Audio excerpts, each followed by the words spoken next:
لله رب العالمين الذي علم الإنسان ما لم يعلم، والصلاة والسلام على رسوله الكريم مدينة العلم وعلى أساسها الحجرة أبي بكر الصديق رضي الله عنه، وعلى مزهر عدله الحجرة عمر رضي الله عنه، وعلى ذي النورين الحجرة عثمان رضي الله عنه، وعلى بابها الحجرة علي كرم الله وجهه، وعلى آله وأصحابه وأزواجه وذريته وأهل بيته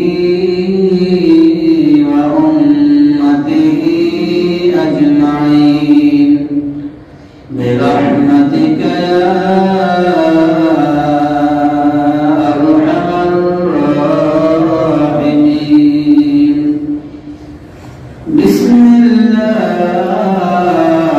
الرحمن الرحيم. إنما المؤمنون الذين إذا ذكر الله وجلت قلوبهم وإذا تليت عليهم آياته زادتهم إيمانا وعلى ربهم يتوكلون. قال النبي صلى الله عليه وسلم فعن عثمان رضي الله تعالى عنه قال قال رسول الله صلى الله عليه وسلم خيركم من تعلم القرآن وعلمه. رواه البخاري. إن الله وملائكته يصلون على النبي يا أيها الذين آمنوا صلوا عليه وسلموا تسليما. اللهم صل على سيدنا مولانا محمد وعلى آل سيدنا مولانا محمد. اللهم صل على سيدنا مولانا محمد وعلى آل سيدنا مولانا محمد. محبت قرآن. اللهم صل على سيدنا مولانا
जल गए थे मुशम्मसी बसलो ना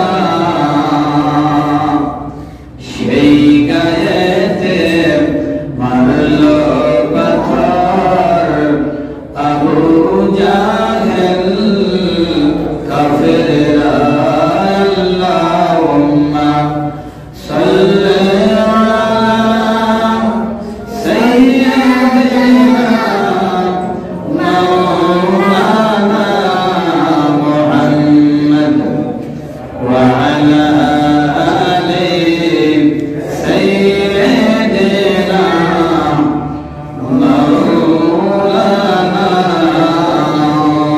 মুহাম্মদ ওয়া আলা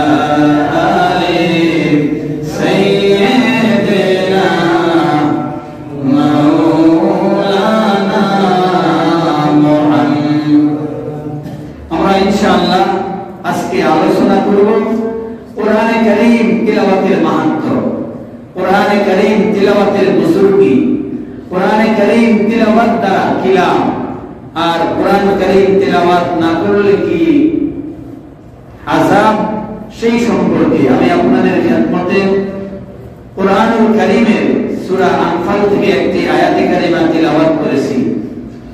এই আয়াত এবং রাসূল করিম সাল্লাল্লাহু আলাইহি ওয়াসাল্লামের পাক পবিত্র জবান থেকে এই কোরআনে কারীম তিলাওয়াতের গুরুত্ব সম্পর্কে ছোট্ট একটা হাদিস শরীফ আমি পাঠ করেছি। এর আলোকে ইনশাআল্লাহ যেন আল্লাহ পাক কিছু আলোচনা পেশ করার, যে আলোচনা আমরা শুনলে এই কোরআনে কারীম তিলাওয়াতের প্রতি এবং শিক্ষা দানের ক্ষেত্রে আমাদের ভিতরে উদ্বুদ্ধতা সৃষ্টি হবে, আমাদের ভিতরে আকাঙ্ক্ষা জাগবে, যে নিজের যদি পড়তে যদি নাও পারি, নিজের ছেলে মেয়ে নাতি নাতনি যারা আছেন তাদেরকে ইনশাআল্লাহ কোরআনে কারীম তিলাওয়াতের প্রতি আমরা ইনশাআল্লাহ উদ্বুদ্ধ করব। এই চেতনা আমাদের মধ্যে ইনশাআল্লাহ সৃষ্টি হবে। সম্মানিত হাজিরিন, আল্লাহ পাক রব্বুল আলামিন পবিত্র কোরআনে কারীমে সূরা মুজাম্মিলে আল্লাহ পাক বলেন, বিসমিল্লাহির রহমানির রহিম ওয়ারাত্তিলিল কুরআনা তারতিলা। বলেন সুবহানাল্লাহ। তোমরা তারতিলের সহিত সহি করে তাসবিহ সহকারে তোমরা কোরআনে কারীম তিলাওয়াত করো। বলেন সুবহানাল্লাহ। তাহলে কোরআন শরীফ তিলাওয়াত করলেই চলবে না, কি বলেন? চলবে? কোরআনে কারীম তিলাওয়াত করলেই চলবে না। আল্লাহ পাক শর্ত জড়িয়ে দিয়েছেন কোরআনে কারীম তিলাওয়াতে কি করতে হবে? তাসবিহ সহকারে সহি শুদ্ধ করে এই কোরআনে কারীম তিলাওয়াত করতে হবে। এই কোরআনে কারীম তিলাওয়াতের দ্বারা উপকারটা কি, লাভটা কি? সম্মানিত হাজিরিন, হাদিস শরীফে রাসূল পাক সাল্লাল্লাহু আলাইহি ওয়াসাল্লাম ইরশাদ করেন, যেই স্থানে বসে, যেই জায়গায় বসে কোরআনে কারীম তিলাওয়াত হয়, সুবহানাল্লাহ বলেন, ওই অবস্থার উপরে যদি ঘর হয়, ঘরের উপরে যেখানেই বসে কোরআনে কারীম তিলাওয়াত হয়, ওই স্থানটুকু, ওই বড় ঘরটুকু বরকতময় হয়ে যায়। বলেন সুবহানাল্লাহ। ওই জায়গাটুকু কি হয়? বরকতময় হয়ে যায়, রহমতে পরিপূর্ণ হয়ে যায়। আর যেখানে কোরআনে কারীম তিলাওয়াত হয় না, সেখানে বরকত শূন্য। সেখানে কি শূন্য? বরকত শূন্য। কোরআনে কারীম সূরা আনফালের ভিতরে আল্লাহ পাক রব্বুল আলামিন বলতেছেন, বিসমিল্লাহির রহমানির রহিম, ইন্নামাল মুমিনুনা আল্লাযীনা ইযা যুকিরাল্লাহু ওয়াজিলাত কুলুবুহুম ওয়া ইযা তুলিয়াত আলাইহিম আয়াতুহু যাদাতহুম ঈমানান ওয়া আলা রাব্বিহিম ইয়াতাওয়াক্কালুন। বলেন সুবহানাল্লাহ। আল্লাহ পাক রব্বুল আলামিন মুমিনদেরকে বলেন, ইন্নামাল মুমিনুনাল্লাযীনা, যারা মুমিন, এই মুমিনের বৈশিষ্ট্য, মুমিনের কয়েকটা গুণ এই আয়াতের মধ্যে আল্লাহ পাক বর্ণনা করেছেন। সুবহানাল্লাহ বলেন। মুমিন এই কোরআনে কারীম তিলাওয়াত শুনলে, কোরআনে কারীম তিলাওয়াত করলে এবং অন্তরের সহিত যদি কোরআনে কারীম তিলাওয়াত শুনে, এর দ্বারা মুমিনের এই আয়াতের কারিমার ভিতরে তিনটা গুণ, তিনটা অবস্থা বর্ণনা করেছেন। শুধু মুমিন নয়, যারা মুশরিক কাট্টা কাফের ছিল, তাদের সামনেও যদি কোরআনে কারীম তিলাওয়াত করা হতো, এই তিলাওয়াতে তারা মুক্ত হয়ে যেতেন। বলেন সুবহানাল্লাহ। কোরআনে কারীম নিজে একটা জ্বলন্ত কি মুজিজা, একটা মুজিজা কোরআনে কারীম স্বয়ং নিজেই, যেহেতু এটা আল্লাহ পাকের কালাম। বলেন সুবহানাল্লাহ। সুবহানাল্লাহ। কোরআনে কারীম কি আল্লাহ পাকের পাক পবিত্র জবানের বাণী, কালাম। কালাম মানে কি? কথা, আল্লাহ পাকের কথা। এটা সরাসরি নিজেই একটা মুজিজা। রাসূল করিম সাল্লাল্লাহু আলাইহি ওয়াসাল্লাম যখন কোরআনে কারীমের আয়াতে কারিমাগুলো রাসূলের উপর অবতীর্ণ হয়ে যাওয়ার সাথে সাথে রাসূল করিম সাল্লাল্লাহু আলাইহি ওয়াসাল্লাম এই কোরআনে কারীম সাহাবায়ে আজমাইন বা যারা মনে করেন ওই সময়ের ছিলেন, তাদেরকে জানিয়ে দেওয়ার জন্য, তাদেরকে শুনিয়ে দেওয়ার জন্য রাসূল করিম সাল্লাল্লাহু আলাইহি ওয়াসাল্লাম তিনি উদ্গ্রীব হয়ে উঠতেন। কখন, কিভাবে আল্লাহ পাকের এই বাণীটা মানুষের কাছে পৌঁছানো যায়। বলেন সুবহানাল্লাহ। সুবহানাল্লাহ।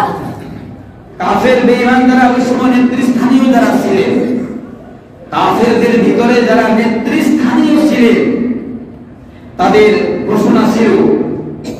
ঘোষণা ছিল কোন অবস্থাতেই তারা মুহাম্মদ বলবে, কিন্তু ঈমানদার মনে তারা কি বলবে? সাথে সাল্লাল্লাহু আলাইহি ওয়াসাল্লাম বলতে হবে। কি বলবে? ঠিক না? অতএব তাদের ভাষা তারা বলে মুহাম্মদ যে জাদুর যেই মনে করেন বর্ণনা করা হয়, এটা তোমরা কেউ শুনতে যাইও না। তারা এগুলি যখন সে পাঠ করে, তোমরা তার ধারে কাছেও যেও না।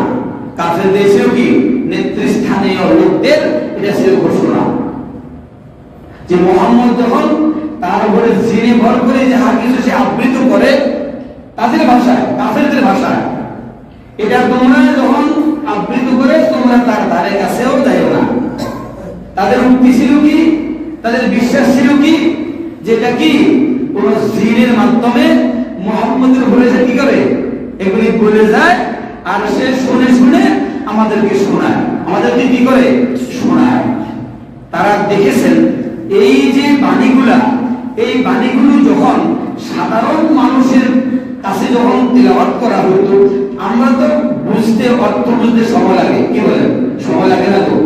আমরা তো আর কোরআন শরীফ তিলাওয়াত করলে সাথে সাথে অর্থ বুঝি না। তারা আলেম, হক্কানি আলেম আছেন, তারা সালাম। কি বলেন? আমরা কি অর্থ বুঝি না? কিন্তু যারা মনে করেন মক্কার অধিবাসী, যারা আরবের লোক, তারা তো তিলাওয়াতের সাথে সাথে কি অর্থ তারা বুঝে। তাদের ভাষায় আরবি, তাদের ভাষা কি আরবি। অতএব আরবি বাণীটা এই কোরআনে কারীম যখন তাদের সামনে তিলাওয়াত করা হতো, তারা কি হয়ে যেতেন? মুমিনের মতো বলে যেতেন। বলেন সুবহানাল্লাহ। শুধু মুমিন নয়, মুমিনের মধ্যে তো কোরআন শরীফ তিলাওয়াতের একটা প্রভাব পড়বে, তাদের কোনো সন্দেহ নাই। মুমিন ছাড়াও যারা কাট্টা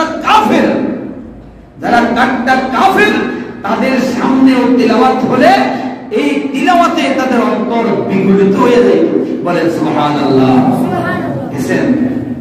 আবু জাহেল, আবু লাহাব, উতবা, শাইবা তারা ঘোষণা করে দিয়েছেন যে কোন অবস্থাতেই মুহাম্মদ যখন এই চয়নগুলো পাঠ করবে, আবৃত্তি করবে, তোমরা ধারে কাছেও যাইও না।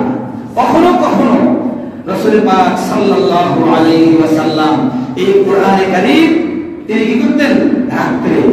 রাত্রে তিলাওয়াত করতেন। তো এই তিলাওয়াত শোনার জন্য যারা ওই সময় মুসলিম, যারা সাহাবী, যারা ঈমান এনেছেন তারা সেখানে জড়ো হয়ে যাইতেন। তারা কি হইতেন? জড়ো হয়ে যাইতেন।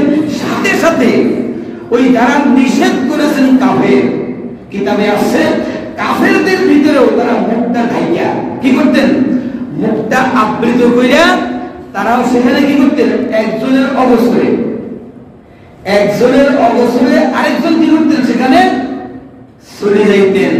চলে যেতে ভাষা বুঝতেন যে আজকে কি কার সম্পর্কে, আজকে কি বলতেছে, কার সম্পর্কে বলতেছে।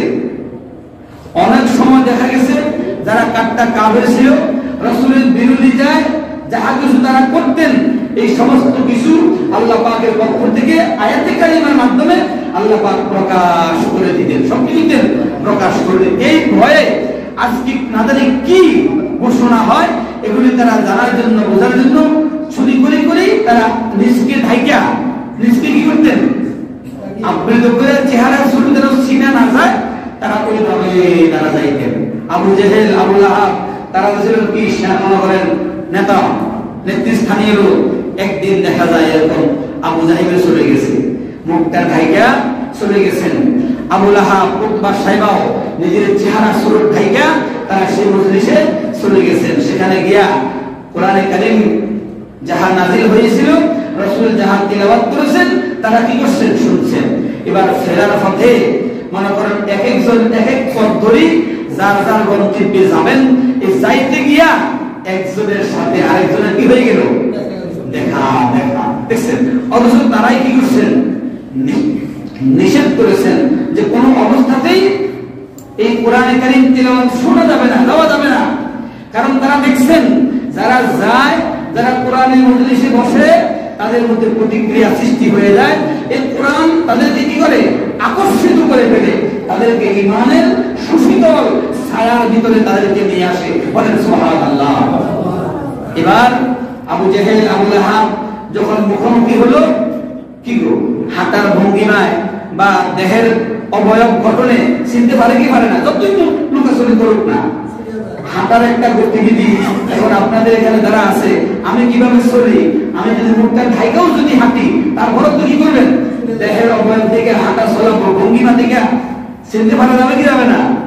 কি বলেন হুজুর এমনি হাঁটেন কেন? তারা দেখছেন মুসলিম যদি ইমাম দেখে, কি ভাই ড্রাইভার সাহেব এমনি হাঁটেন কেন, কি হয়েছে, কি বলেন?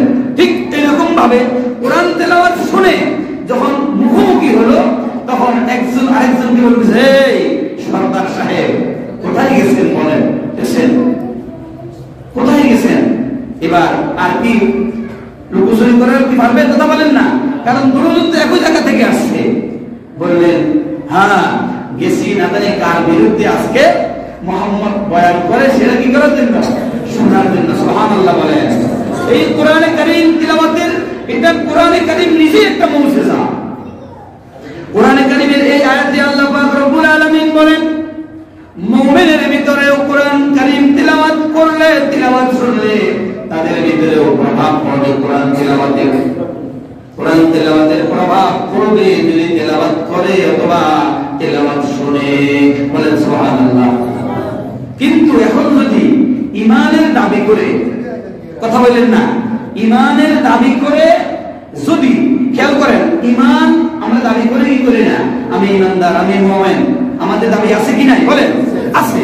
এখন যদি আমার কোরআন তেলাওয়াত করা অবস্থায় কোরআন তেলাওয়াত করতেছি, অথবা কোরআন তেলাওয়াত কেউ করতেছে আমি শুনতেছি, এর ভিতরে যদি আমার ভিতরে যদি কোনো প্রকার এই কোরআন তেলাওয়াতের প্রভাব যদি আমার ভিতরে না পড়ে,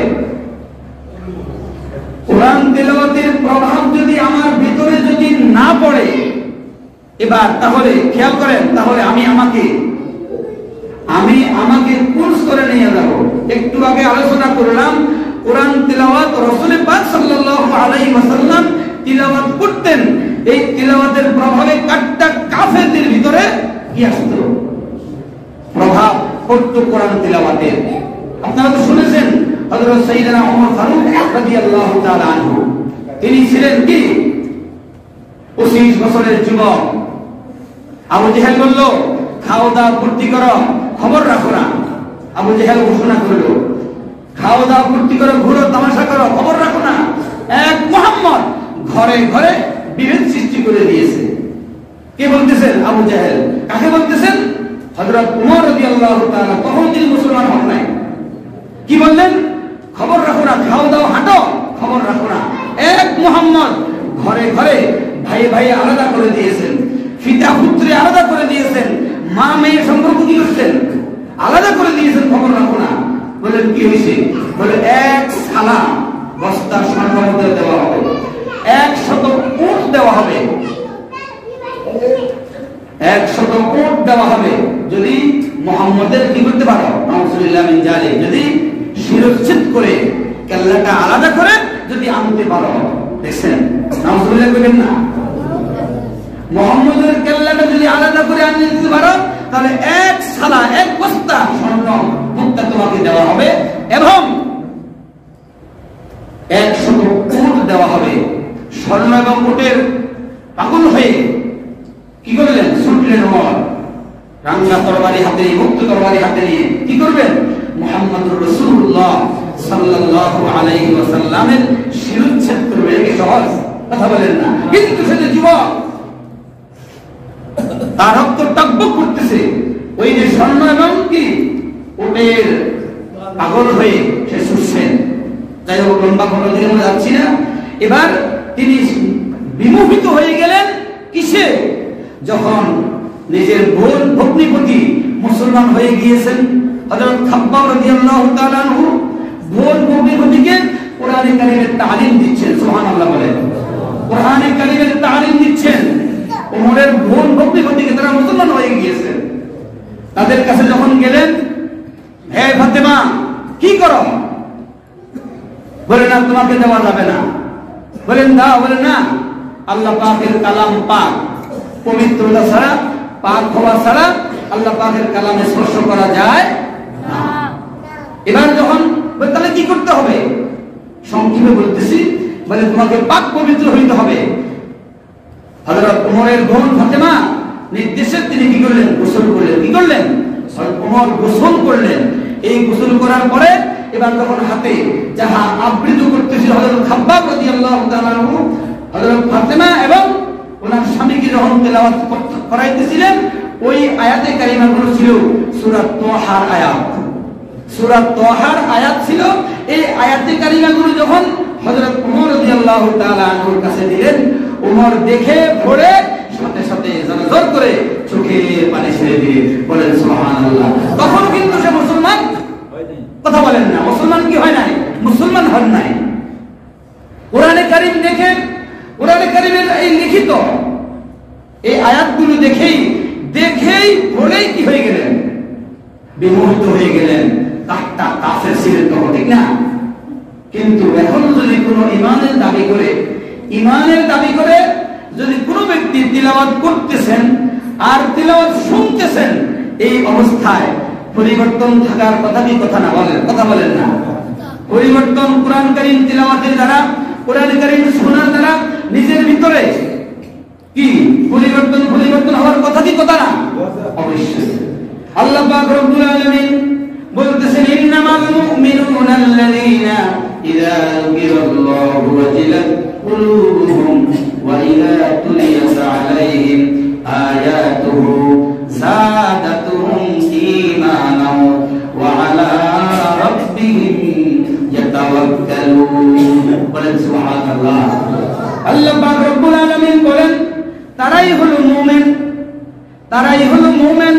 ঈমানের দাবি তারাই করতে পারেন শুধু কোরআনে কারীম তেলাওয়াত করলে, যাদের অন্তরটা আল্লাহর ভয়ে বিগলিত হয়। সুবহানাল্লাহ বলেন। এই ভয় আবার দুই প্রকার আছে। ভয়ের অবস্থা দুই রকম। শত্রু দেখলেও ভয়ের উদ্রেক হয় অন্তরে, হয় কি হয় না? শত্রু দেখলেও ভয়ের উদ্রেক হয়। হিংস্র জীবজন্তু যদি আমার আপনার সামনে আসে, তাহলে অন্তরের মধ্যে এক প্রকার ভয় আসে কি আসে না? বলে হঠাৎ আপনি কোথাও চলে যাচ্ছেন, এই যে পাহাড় পর্বতে ঘেরা এলাকা, এখন তো নাই, কিন্তু আগে তো এরকম কি ফেসি বাঘ টাক সরিয়ে আসতো, সামনে আসতো না? আসতো। এরকম হিংস্র কোন প্রাণীর সামনে যদি আপনি পড়ে যান একা একা, আপনার ভিতরে ভয় আসবে কি আসবে না? কথা বলেন। এটাও এক প্রকার ভয়, এটাও কি এক প্রকার ভয়। আবার আল্লাহ পাক রব্বুল আলামিন বলেছেন ওয়াইদা ইন্নামাল মুমিনুনা আল্লাযীনা ইযা যুকিরাল্লাহু ওয়াজিলাত কুলুবুহুম, আল্লাহর স্মরণের দ্বারা ঈমানের মধ্যেও ভয় আসে। তাহলে এই আল্লাহর স্মরণের মাধ্যমে যে ভয় আর হিংস্র অথবা শত্রুর কারণে যে ভয়, উভয় ভয় এক প্রকার নয়। এক প্রকার কি বলেন? আল্লাহর জিকিরের দ্বারা, আল্লাহ পাকের স্মরণের দ্বারা যে ভয়টা অন্তরের ভিতরে আসে, এই ভয়ের দ্বারা তার ভিতরে যে ভয়টা সৃষ্টি হয়, এই ভয়টা হলো আল্লাহ রাব্বুল আলামিনের নাফরমানি, গুনাহ নাফরমানি তার দ্বারা কখনো হবে না। এই ভয়টা যদি কারোর ভিতরে সৃষ্টি হয়, পয়দা হয়, তাহলে ওই ব্যক্তি আল্লাহর নাফরমানি উসমিন কালেও সে করতে পারে না। সম্মানিত হাজিরিন, এই কোরআনে কারীম তিলাওয়াত করে একটা জিকির, এই জিকিরের দ্বারা আল্লাহর স্মরণের দ্বারা ওই ব্যক্তির ভিতরে, ইমানদারের ভিতরে, মুমিনের ভিতরে আল্লাহর ভয় হয়, আল্লাহর ভয় সৃষ্টি হয়। 2 নম্বর গুণ মুমিনের হলো আল্লাহ পাক রব্বুল আলামিন বলেন ওয়াইজা তুলিয়াত আলাইহিম আয়াতুহু যাদাতহুম ঈমানা, বলেন সুবহানাল্লাহ। ওই মুমিন, ওই ইমানদারের মধ্যে তারা যখন তিলাওয়াত করে কোরআনে কারীম, যখন তারা তিলাওয়াত করে, তিলাওয়াত যখন তারা শুনে, তিলাওয়াত করা দ্বারা, তিলাওয়াত শোনা দ্বারা তাদের ঈমানটা প্রবৃদ্ধি লাভ করে, বলেন সুবহানাল্লাহ। তাদের ঈমান বৃদ্ধি পায়। ঈমান বৃদ্ধি পাওয়া মানে কি? ঈমান বৃদ্ধি পাওয়া এর ব্যাখ্যায় মুফাসসিরিনে কিরাম বলেন যে ঈমানের মধ্যে শক্তি আসে। কি আসে? কথা বলেন না, শক্তি আসে ঈমানের মধ্যে। এই শক্তির দ্বারা ওই ঈমানদার ব্যক্তি ভালো কাজে আরো উদ্বুদ্ধ হয়, ভালো কাজ, নেক কাজ আরো বেশি বেশি করার কি ইচ্ছা, আকাঙ্ক্ষা তার ভিতরে সৃষ্টি হয়। এই ঈমানের প্রবৃদ্ধির অবস্থা হলো এটা। ঈমান বেড়ে যাওয়া, এটা কি? ঈমান বেড়ে যাওয়া মানে হলো ঈমানের মধ্যে শক্তি আসে। কি আসে? যত কষ্টই হোক, যত দুঃখই হোক, যত বিপদ মুসিবতই হোক, ওই বিপদ মুসিবতকারী, কষ্টে থাকাকারী ব্যক্তি সে আল্লাহর ইবাদত করতে মুসলিম কালেও সে ছাড়তে রাজি হয় না, বলেন সুবহানাল্লাহ। গত পরশুদিন আল্লাহর একজন বান্দীকে দেখার জন্য গিয়েছিলাম। আল্লাহর একজন বান্দীকে অসুস্থ অবস্থায়, মাউজুরি অবস্থায়, পার্থিব জনিত রোগে আক্রান্ত, বিছানায় পড়া। ওই ব্যক্তিকে দেখতে গিয়ে ওই মহিলাটা আক্ষেপ করে বলতেছে, আমার ইচ্ছা, আমার অন্তরটা কাঁপতেছে, আমার অন্তরটার মধ্যে ব্যথা দেখা দিয়েছে, আমি সবসময় কোরআন শরীফ তেলাওয়াত করতাম। সুবহানাল্লাহ।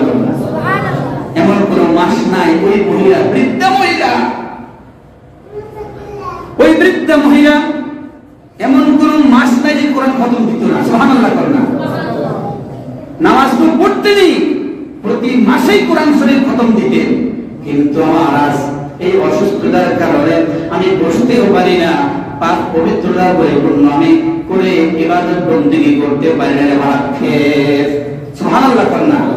দেখছেননি, আমি এই অসুস্থতার কারণে বসতেও পারি না, পাক পবিত্রতার দিকেও খেয়াল রাখতে পারি না, আমি ইবাদত বন্দেগী করতে পারতেছি না। হুজুর, কোন প্রকার দাওয়াই আছে কিনা আমাকে একটু দেন, আমি একটু সুস্থ হই, আমি যেন আল্লাহর কালাম তিলাওয়াত করতে পারি, বলেন সুবহানাল্লাহ। আল্লাহর বান্দারা, কোরআনে কারীম এমন একটা মুজিজা, এমন একটা শক্তি, এমন একটা আল্লাহ পাকের কালাম, যে ব্যক্তি তিলাওয়াত করতে গিয়ে কোরআনে কারীমের একটি আয়াতের, একটি শব্দের, একটি হরফ, হাদিস শরীফের ভিতরে এসেছে, হযরত আব্দুল্লাহ ইবনে মাসউদ রাদিয়াল্লাহু তাআলা আনহু হইতে বর্ণনা করেন, রাসূল পাক সাল্লাল্লাহু আলাইহি ওয়াসাল্লাম বলেন, কোন ব্যক্তি যদি কোরআনে কারীমের আয়াতের একটা শব্দ, এমন কি যদি সে আলিফ লাম মিম যদি উচ্চারণ করে, এই আলিফ লাম মিম কিন্তু একটা হরফ নয়, বরং এখানে 3টা হরফের সমন্বয়, আলিফ লাম মিম। এই আলিফ লাম মিম যদি কেউ তিলাওয়াত করে, এই তিলাওয়াতের বিনয় আলিফ একটা হরফ, লাম একটা হরফ, মিম একটা হরফ, এই 3টি হরফ তিলাওয়াতের বিনিময় আল্লাহ পাক তার আমলনামায় 30টি নেকি আল্লাহ পাক লিখে দিবেন। সুবহানাল্লাহ। হাদিস শরীফের ভিতরে এসেছে, এই কোরআনে কারীম যারা তিলাওয়াত করবেন তাদের মর্যাদা এত বেশি, কোরআন তেলাওয়াত যারা করবেন তাদের মর্যাদা এত বেশি। একজন পিতা সবেমাত্র বিবাহ শাদী করেছেন, দাম্পত্য জীবনের কিছু কাল অতিবাহিত হলো, এর ভিতর দিয়ে ওই তার স্ত্রীর গর্ভে সন্তান আসলো, কিন্তু লোকটা ভালো ইবাদত বন্দেগী তেমন করতো না, সমাজের ভিতরে এমন ভালো চলাচল তার ছিল না, নেক আমলের ব্যাপারে তার অনেকগুলো বিচ্যুতি ছিল। কিন্তু ওই লোকটা তার অসুস্থতার অবস্থা দেখে, অসুস্থতার হাল দেখে তার বিবেকে ওসিয়ত করেছেন, তার বিবেকে তার স্ত্রীকে ওসিয়ত করেছেন, স্ত্রী গো হায়াত মনে হয় বেশি দিন না, আমার যে অসুস্থতা আমি হয়তো বা বাঁচবো না, কিন্তু তোমার কাছে একটা ওসিয়ত, তোমার কাছে একটা ওসিয়ত আমি রেখে যাই, যদি তোমার গর্ভে আল্লাহ পাক সন্তান দান করেছে, সন্তান যদি ছেলে সন্তান হয়, তোমার কাছে আমার ওসিয়ত, আমার এই সন্তানটাকে তুমি মাদ্রাসায় লেখাপড়া করাইও। বলেন সুবহানাল্লাহ। আমরা তো কি করি, সন্তান যদি ভালো হয়, সুস্থ হয়, মেধাশক্তি ভালো হয়, কি করুন, ইংলিশ মিডিয়ামে পড়াবো, কি করেন, এসপিএল কি করেন, এসপি ডিসিএল কি করেন, ইঞ্জিনিয়ার হইব, এসপি ইঞ্জিনিয়ার ডাক্তার, আয় হায় আয় হায় হইয়া সব শেষ। ভালো মেধাবী ছাত্র ছেলে যদি হয়, যদি মাদ্রাসা লাইনে দেওয়া যায় তো সুবহানাল্লাহ কন্যা, আল্লাহ পাকের কালামের নিগুড় অর্থ সে অনুধাবন করতে পারে। কোরআনে কারীমের মাধ্যমে জাতিকে, দেশকে কিভাবে আল্লাহর পথে আনা যায় এই বিশদ ব্যাখ্যা সে জানতে পারত।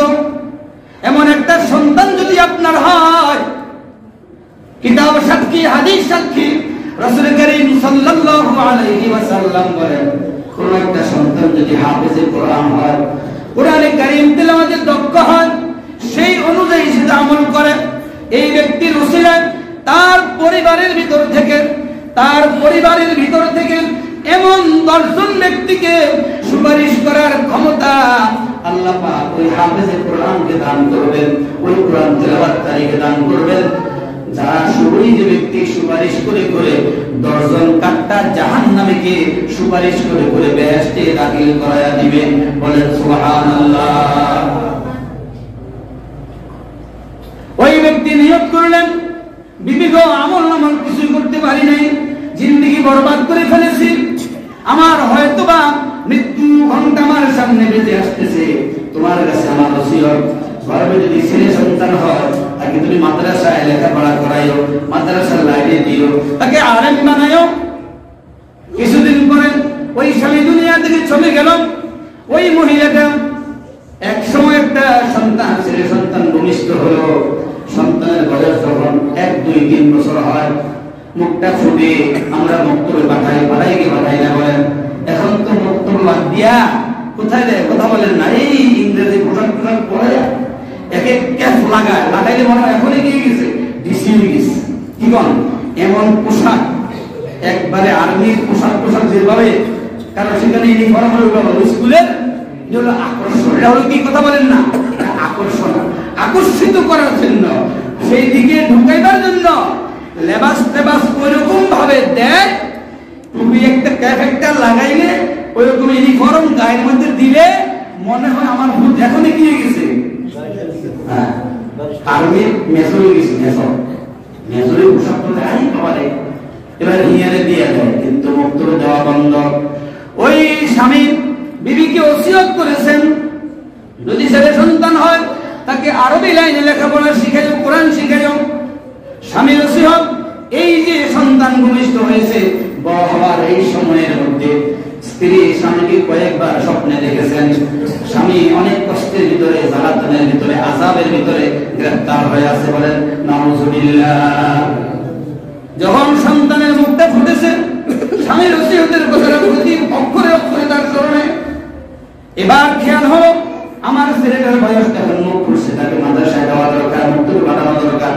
প্রথম যেদিন সন্তানটাকে মক্তবে পাঠালেন, মক্তবের ইমাম সাহেব, মসজিদের ইমাম সাহেব ওই বাচ্চাটাকে যখন পড়াইতেছিলেন বিসমিল্লাহির রহমানির রহিম, যখন তার জবানে বিসমিল্লাহ মানে, বিসমি মানে নাম, আল্লাহ মানে আল্লাহ, আল্লাহর নামে শুরু করলাম, যিনি রহমানুর রহিম, যিনি পরম করুণাময়, অতিশয় দয়ালু। বলেন সুবহানাল্লাহ।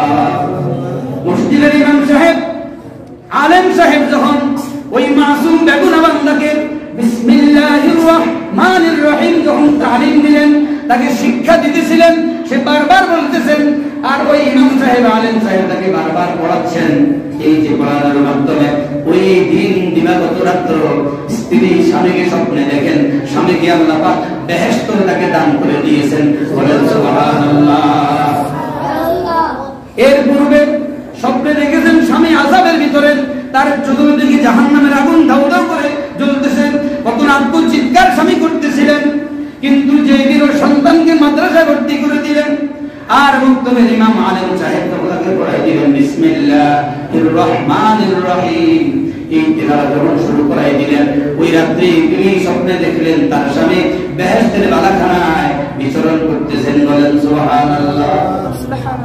স্বামীকে ওই অবস্থায় জিজ্ঞাসা করতেছেন, স্বামীগণ পূর্বে আপনাকে দেখেছি আযাবের মধ্যে গ্রেফতার, আজকে কি করে কেমন করে আপনি এই বেহেশতি বালাখানার মধ্যে আপনি আছেন? স্বামী স্ত্রীকে সান্ত্বনা দিয়ে বলতেছেন, স্বামী গো না স্ত্রী, সারা জীবন আল্লাহর নাফরমানি করেছি, আযাবের মধ্যে গ্রেফতার ছিলাম, কিন্তু অন্তিম সময়ে তোমার কাছে ওসিয়ত করেছি সন্তান সন্তান হয়, ছেলে সন্তান যদি হয় ওই সন্তানকে মাদ্রাসায় পড়ালেখা করায়ও। আমার ওসিয়ত মোতাবেক তুমি যখন এই সন্তানটাকে মাদ্রাসায় তুমি ভর্তি করে দিয়েছো, মাদ্রাসায় দিয়েছো, সন্তানের মুখে আলেম সাহেব যখন বিসমিল্লাহির রহমানির রহিম তুলে দিলেন, এই সন্তানের জবানে আল্লাহ পাকের তিনটি নাম, একটা হলো খাস জাত নাম আল্লাহ, বিসমিল্লাহর ভিতরে আছে, আর দুটি হলো গুণবাচক নাম রহমানুর রহিম। রহমানুর রহিম পরম করুণাময়, অতিশয় দয়ালু আল্লাহ। এই তিনটি নাম যখন আমার সন্তান জপতেছিলেন, বারবার পড়তেছিলেন, এই পড়া দ্বারা আল্লাহ পাক রব্বুল আলামিন ফেরেশতাদেরকে নির্দেশ দিলেন, আমার এই শিশু বান্দা বলতেছেন আমি রহমান, আমি রহিম। তাই আমার দয়া, আমার রহমতের সাগরে উঠলে উঠল, আমি সাথে সাথে ওই ব্যক্তিকে মাফ করে দিলাম। আল্লাহ পাকের রহমত আমার উপরে নাযিল হয়ে গিয়েছে। বলেন সুবহানাল্লাহ। সুবহানাল্লাহ। কোরআনে কারীম তিলাওয়াত দরকার আছে কি নাই? কথা বলেন না। কোরআন তেলাওয়াত দরকার আছে কি নাই? আপনি যদি ঘরে কোরআন শরীফ তেলাওয়াতের পরিবেশটা বাবারা এখন তো উঠে যাচ্ছে, কি বলেন? কোন রকম শিখাই দিল, এরপরে ওই যে বাংলা উর্দু আছে 10-15 বিষয়, 10-15 বিষয় কোন সময় পড়বো? কোরআন শরীফ তেলাওয়াত করবো না? যদি তেলাওয়াত আপনার মেয়ে, আপনার ছেলে যদি শিখায়া থাকেন, তাকে বাই কোর্স করে সকালবেলা ঘুম থেকে উঠায়া একটু কোরআন তেলাওয়াতের ব্যবস্থা আপনার ঘরের ভিতরে করবেন। এই কোরআন তেলাওয়াতের দ্বারা আপনার ঘরের মধ্যে, পরিবারের মধ্যে আল্লাহ পাকের রহমত নেমে আসবে। সুবহানাল্লাহ বলেন। আলোচনা সংক্ষিপ্ত, সময় দিকে খেয়াল করতে হয়, এই জন্য আরো অনেক আলোচনা ছিল। এই কোরআনে কারীম তিলাওয়াতের দিকে আমাদের সন্তানগুলো রাখার দরকার আছে কিনা? কথা বলেন না। এরকম পরিবেশ যদি পাই, ওই পরিবেশের সাথে নিজকে সম্পৃক্ত রাখার দরকার আছে কিনা, না বিরোধিতা করবেন? কথা বলেন না। কোরআন তেলাওয়াত যে পরিবেশে হয়, রাসূলের বাণী যেখানে শিক্ষা দেওয়া হয়, ওই পরিবেশের সাথে যদি আপনি অন্তরে ঘৃণা রাখেন, কসম আল্লাহর বলি আপনার অন্তরে ঘৃণা কখনো আপনাকে ভালো পথে নিবে না, খারাপ ছাড়া আপনার কখনো কি।